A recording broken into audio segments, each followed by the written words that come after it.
नमस्कार। Janaki FM 106 megahertz Janaki समाचार में अपने के स्वागत है। इस राजन से सुनल जाओ समाचार।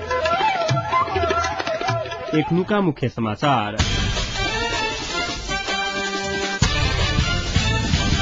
आई नव वर्ष हर्षोल्लासपूर्वक मनाउल जा रहा। 3 साल भीतर देश लोड सेटिंग मुक्त है। ऊर्जा मंत्री दोंग के कहब। 2014 में संविधान निर्माण में दबाव देबाक लेल हस्ताक्षर अभियान शुरू। कांग्रेस के नेतृत्व में संविधान जारी है। महामंत्री सिंह के दावी।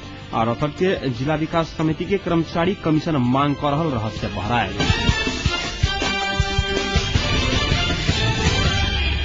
आई विक्रम संवत 2069 साल वैशाख महीना के पहल दिन अर्थात 2068 साल के विदाई और नव वर्ष के स्वागत में देशभर विभिन्न कार्यक्रम का नव वर्ष मनाउल जा रहा है। नेपाल के शांति प्रक्रिया संविधान निर्माण के काल निष्कर्ष में पहुंचबाक संकेतक बाद नागरिक में नया उत्साह तथा उमंग के संचार भेला। माओवादी लड़ाकू हथियार तथा लड़ाकू रहित आयल शिविर नेपाली सेना के माथत में आलाक बाद शांति प्रक्रिया निष्कर्ष में पहुंचबाक संविधान निर्माण के काज पूर्व निर्धारित समय में सम्पन्न हेबाक आश नागरिक सब कनिया। विगत में भेल कमी कमजोरी की समीक्षा करत आबा वाला योजना आ सुधार करे वाला विषय के बारे में विमर्श तथा मनन करता नव वर्ष मनावा के परंपरा रहला। एम्हर नव वर्षक उपलक्ष्य में जनकपुर में सेहो आई चहल पहल विशेष देखल गेल। जनकपुरक स्थानीय दुकान सब में भिनसरे से गिफ्ट लेबा वाला सबके भीड़भाड़ देखल गेल। भिनसरे से अपन इष्ट मित्र के शुभकामना आदान प्रदान करे में स्थानीय बासिंदा सब व्यस्त देखल गेल। तहिना आई सतुआ खाई के दिन सेहो रहला। आई के दिन मैथिली समुदाय में खासकर ई पावनि मनाउल जा रहा है। आई के दिन सतुआ खाला पर वर्ष भर ठंडा जाग के जनविश्वास रहा।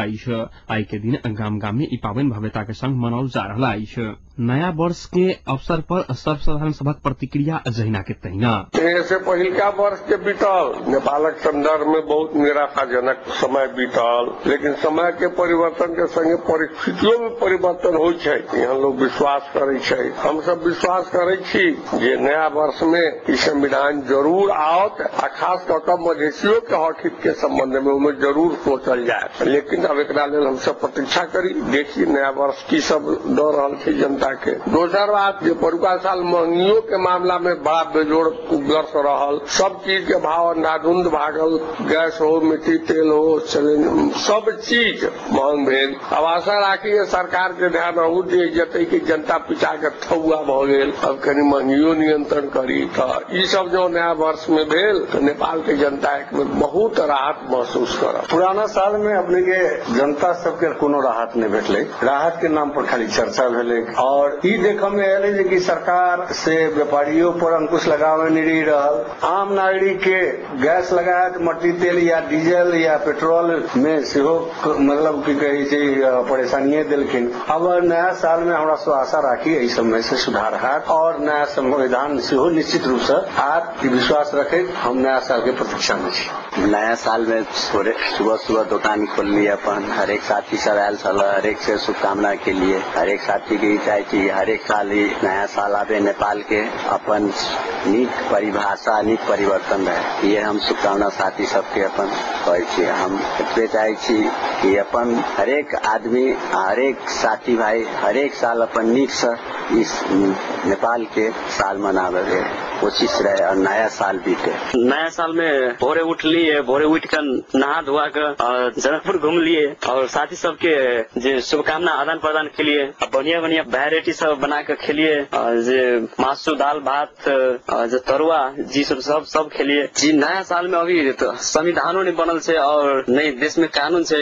एक लेल हम सब बहुत अभी जहिया बन जेते तहिया तो संविधान सब यानी कि कानून सब लागू हो तहिया तो अब नया साल में अब देखबे करबे। नव वर्ष 2069 के अवसर पर राष्ट्रपति डाक्टर रामवरण यादव स्वदेश तथा विदेश में रहल नेपाली सब में शांति सुख आ समृद्धि के लिए शुभकामना व्यक्त करने सहित राष्ट्रपति डॉक्टर यादव द्वारा नव वर्ष 2069 के अवसर में देने संदेश में विक्रम संवत 2062-63 के जन आंदोलन मार्फत प्राप्त उपलब्धि लोकतांत्रिक गणतंत्र संघीयता आ धर्मनिरपेक्षता जहन के ऐतिहासिक उपलब्धि सबके व्यवस्थापन में एखनो सेहो चुनौती रहल उल्लेख करने सहित पछिल्का दिन में शांति प्रक्रिया में भेल कि सकारात्मक पहल कदमी आश आ संभावना जाकर कहत वो देश में आम जनता के एखन के अपेक्षा संविधान सभा के बाकी अवधि भीतर नया लोकतांत्रिक संविधान के निर्माण आ कार्यान्वयन भेल में वो जोर देने छलाइत। एहि बीच उपराष्ट्रपति परमानंद झा नव वर्ष 2069 के शुभारंभ में अवसर में संपूर्ण नेपाली भाई बहन सब में सुस्वास्थ्य, समृद्धि तथा उत्तरोत्तर प्रगति के शुभकामना व्यक्त करने छथि।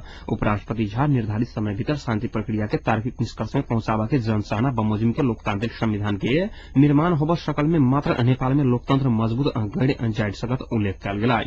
तहिना प्रधानमंत्री डाक्टर बाबूराम भट्टराई ऐतिहासिक जन आंदोलन के सफलता पश्चात देश में दिवस शांति स्थापना करबाक आ नया संविधान मार्फत संघीय लोकतांत्रिक गणतंत्र के संस्थागत करबाक अभियान के क्रम में मनावा लागल नव वर्ष थप ऊर्जा प्रदान करबा में विश्वास व्यक्त करैत सब देशवासी आ नेपाली नागरिक के शुभकामना देने छथि। नेपाली कांग्रेसक सभापति सुशील कोइराला सेहो नव वर्षक सुखद उपलक्ष्य में संपूर्ण नेपाली सबके शुभकामना व्यक्त करने छथि।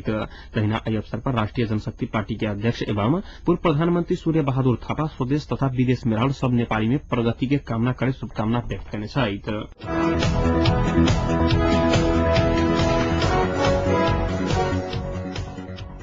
ऊर्जा राज्य मंत्री सूर्यमान अंदेङ आवावाला 3 साल भीतर देश लोड सेटिंग मुक्त हैत बताउने छथि। नयाँ वर्षक अवसर पर रेडियो नमोबुध आई आयोजना केने वनभोज तथा श्रोता भेटघाट कार्यक्रम में सहभागी भेल राज्य मंत्री दोङ विद्युत चुहावट में एखन कमी भेल बताउने छथि। निर्माणाधीन रहल अंजल विद्युत आयोजना सब सम्पन्न होबा एखनो समय लागय के संभावना रहला कारण तत्काल लोड सेटिंग घटाबा के कोनो संभावना नहीं रहल राज्य मंत्री के कहब छलनि। वो तिमाल क्षेत्रक सूर्य खरकग गाविस के चुखा बेसी में 507 मेगावाट के तेसर सुनकोशी जल विद्युत आयोजना निर्माणक काज जल्द से जल्द अगाडि बढ़त बताउने छथि।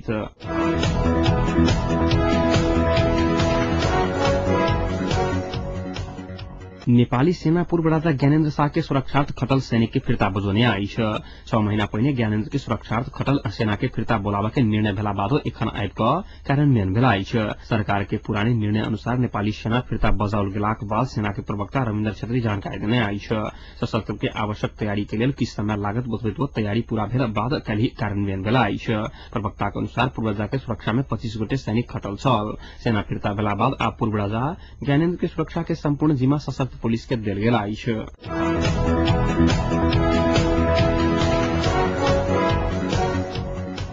एभरेस्ट युवा क्लब नक्काजिज आई अपन 16वां वार्षिक साधारण सभा मनौलक आइछ। क्लबक अध्यक्ष सुरेश कुमार महतो के अध्यक्षता तथा स्थानीय हिमालय युवा क्लबक अध्यक्ष अरुण कुमार महतो के प्रमुख अतिथ्य में आयोजित साधारण सभा में क्लबक सहसचिव प्रेमनाथ महतो वार्षिक कार्ययोजना प्रस्तुत करने छलैथ। कोषाध्यक्ष वीरेन्द्र कुमार महतो आर्थिक प्रतिवेदन प्रस्तुत करने छलैथ। साधारण सभा सब विद्यालय जाई सब वंचित बाल बालिका सबके विद्यालय भर्ना कराबा के लिए जनचेतनामूलक कार्यक्रम करे के निर्णय कयल गेल क्लबक अध्यक्ष सुरेश कुमार महतो जानकारी देने छथि। साधारण सभा में स्थानीय बिहारी महतो, नथुनी महतो, रामस जीवन महतो लगायतक वक्ता सब बाजल छलैथ। कार्यक्रम में वक्ता सब एक अपना में नव वर्ष 2069 के शुभकामना आदान प्रदान सेहो कयने छलैथ।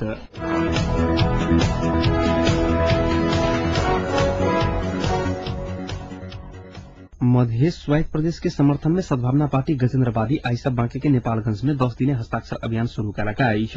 नेपालगंज के त्रिभुवन चौक में आइसा शुरू भेल हस्ताक्षर अभियान वैशाख 10 गते धरि जारी रहत बताओल गेल आइछ। जेठ 14 गते संहिता सहित संविधान निर्माण हेबाक शाही दबावक लेल हस्ताक्षर अभियान संचालन कयल गेल सद्भावना पार्टी गजेन्द्रवादी के सलाहकार राजकिशोर मिश्र जानकारी देने छथि।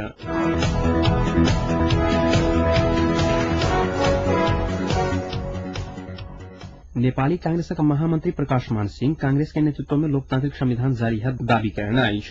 काभ्रे के बनेपा में आई भेल कार्यक्रम में महामंत्री सिंह शांति प्रक्रिया कांग्रेस के नेतृत्व में शुरू भेल संविधान से हो कांग्रेस के नेतृत्व में जारी है बताउने छलैथ।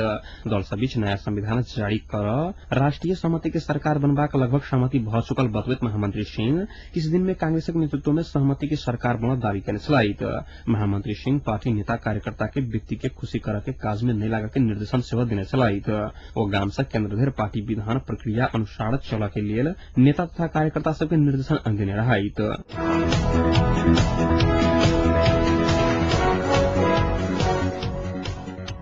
मोहतरी गौशाला 6 अरजखोर में धर्मशाला निर्माणक लेल एक गोटे व्यक्ति अपन 1 कट्ठा जमीन प्रदान कयलक आइछ। आई भोर 11 बजे एकटा समारोह के बीच स्थानीय राजेश महतो अपन बाबू राम स्वरूप महतो के स्मरण में धर्मशाला निर्माण के लिए 1 कट्ठा जमीन प्रदान कयलनि आइछ।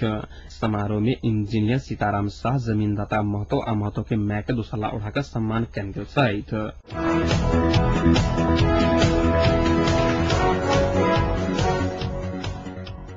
जिला विकास समिति रथोटक लेखा अधिकृत कमीशन बापत के रकम नहीं देने कहत विभिन्न गाविस पठौने चेक फिर्ता करके कहने उपराग बढ़ला कार्यालय के लेखा अधिकृत दिनेश सिगदेल प्रत्येक गाविस 510% विकास निर्माण के रकम कमीशन बापत नहीं दिल गेल तो चेक में हस्ताक्षर नहीं करब कहने उपराग गाविस के बासिंदा सब बतौनी पौड़ाई गाविस विभिन्न शीर्षक में काट कर पठौने चेक में कमीशन नहीं भेटल कहत फिर्ता पठौने उपभोक्ता सब बतौलक। जिला विकास समिति के अलावा कोष लेखा नियंत्रण कार्यालय समेत गाविस सचिव सब संग 2% कमीशन ल रहला। विकास निर्माण के रकम लेबाक लेल जिला विकास समिति तथा कोष लेखा नियंत्रण कार्यालय के मिलाकर 510% रकम कमीशन देबाक बाध्यता अलाक बाद रतोठक उत्तरी भेगक कम से कम आधा दर्जन गाविस सचिव सब निकासा होबा वाला बजट में से 10% रकम गांव परिषद के बैसार्थ छुटियाओल गेल एकटा गाविस सचिव जानकारी देने छथि।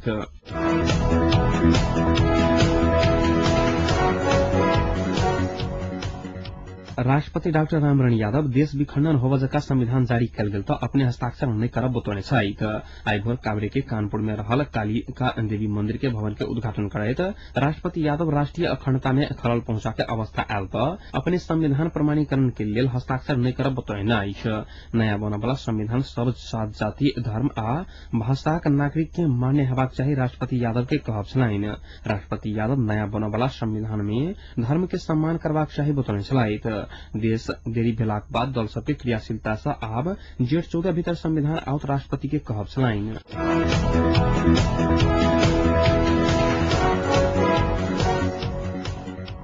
सिराहा कपिल वस्तु अकेलाली में आई भोरे भेल अलग अलग दुर्घटना में पड़कर 5 गोटे की मृत्यु भेल कतेको व्यक्ति घायल भेल। सिराहा में आई भोर भेल मोटरसाइकिल दुर्घटना में पड़कर 3 गोटे की मृत्यु भेल।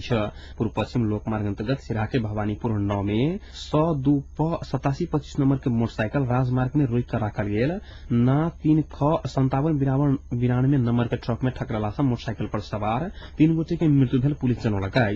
दुर्घटना में अन्य 2 गोटे गंभीर घायल भेल। दुर्घटना में पड़कर मृत्यु होवाला में भवानीपुर 9 के 23 वर्षीय शिवनारायण चौधरी, शेषवनी 1 के 21 वर्षीय रविन्द्र चौधरी आ 23 वर्षीय डम्बर शेरपा रहल सिराहा पुलिस जनौलक। घायल होवाला में हनुमान नगर के भूपेन्द्र चौधरी आ शेषवनी के श्याम सुंदर चौधरी रहल पुलिस जनौलक। दुनू घायल के लहान स्थित सप्तऋषि अस्पताल में इलाज भ रहल बड़ा प्रहरी कार्यालय लहान जनौलक। सब परीक्षण के लिए स्थानीय राव स्मारक अस्पताल में राखल गेल पुलिस जनौलक। ओ सब लहान के नजदीक में रहल फुलबाड़ी मेला देख कर घर जा रहल समय दुर्घटना में पड़ल छल। तहिना आइए भोर कैलाली के बलिया गाविस के मोतीपुर में बस से पिछाकर 1 गोटे के मृत्यु भेल। ना 3 ख 23-92 नंबर के बस घोराही एगुलरिया रोड घर रहल नेदरलैंड ऑपरेशन रिलीफ दनगढ़ी में कार्यरत लक्ष्मण थापा के मृत्यु भेल। एहि बीच आइभोर कपिल वस्तु में भेल सवारी दुर्घटना में पड़कर 1 गोटे की मृत्यु भेल। कपिल वस्तु के कोलेइना बड़गिना गाय में लू 1 ख 57-95 नंबर की यात्री वाहक बस के ठक्कर से एक साइकिल यात्री की मृत्यु भेल। मृतक के शनाख्त होबा अन्य सकल पुलिस जनौलक। ठक्कर देबा वाला बस अचालक पुलिस के नियंत्रण में रहल।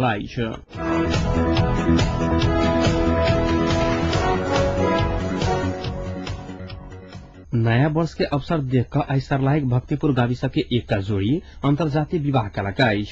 भक्तिपुर गाविस वार्ड नंबर 4 राइटर खोरक दलित समुदाय के बिन्देश्वर राम और जनजाति समुदाय के मणिता लामा आई अपन प्रेम के विवाह में परिणत करना आई। स्थानीय सरस्वती उच्च माध्यमिक विद्यालय से अहिबेर एसएलसी द का बैसल जोड़ी अभिभावक के सहमति में जनकपुर स्थित जानकी मंदिर में आइब का विवाह कलक।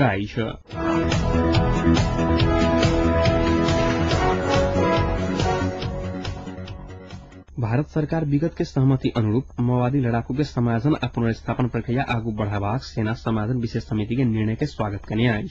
नेपाल स्थित दूतावास द्वारा जारी प्रेस वक्तव्य में मंगल दिन भेल सहमति प्रति नेपाल राजनीतिक नेतृत्व में बधाई से देल गेल। तहिना राजनीतिक दल सब द्वारा निर्धारित समय में तार्किक निष्कर्ष में पहुंचबाक विश्वास से भारत के रहल। नेपाल के शांति और प्रजातंत्र के नया युग में जबाक राजनीतिक प्रक्रिया के सफलता के लिए वो विश्वास राखल गेल वक्तव्य में उल्लेख कल गेल। तहिना अमेरिका से शांति प्रक्रिया सम्पन्न कर अम्भेर पछिल्का विकास प्रति नेपाली जनता के प्रशंसा करने आई।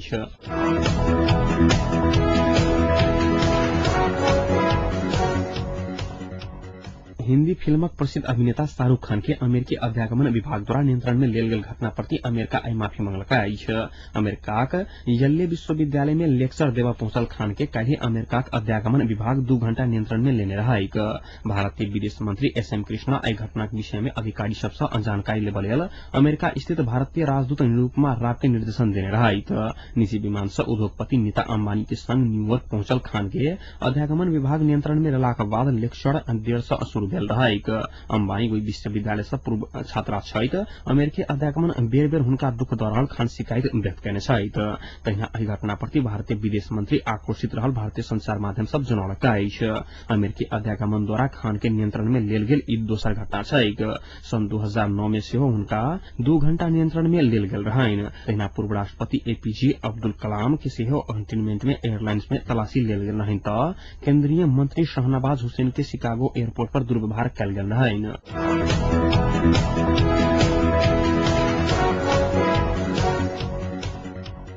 आब तापक्रम एखन सँ तापक्रम 32 डिग्री सेल्सियस रहला अछि।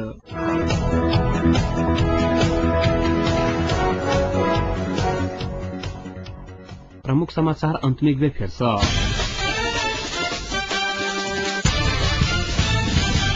आई नव वर्ष हर्षोल्लासपूर्वक मनाओल जा रहा 3 साल भीतर देश लोड सेटिंग मुक्त हैत अर्थमंत्री अंदोम के कहब।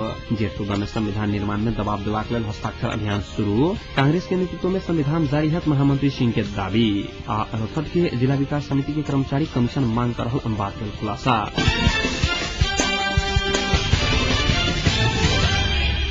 अहिक संग आजुक जानकी समाचार एक सम्पन्न होइत अछि। समाचार कक्ष सम्पूर्ण सहकर्मी के संग हम राजन जवाब आज्ञा चाहब। समाचारक दोसर बुलेटिन के संग काल्हि भोर उपस्थित रहबेटा करब। नमस्कार, शुभ रात्रि।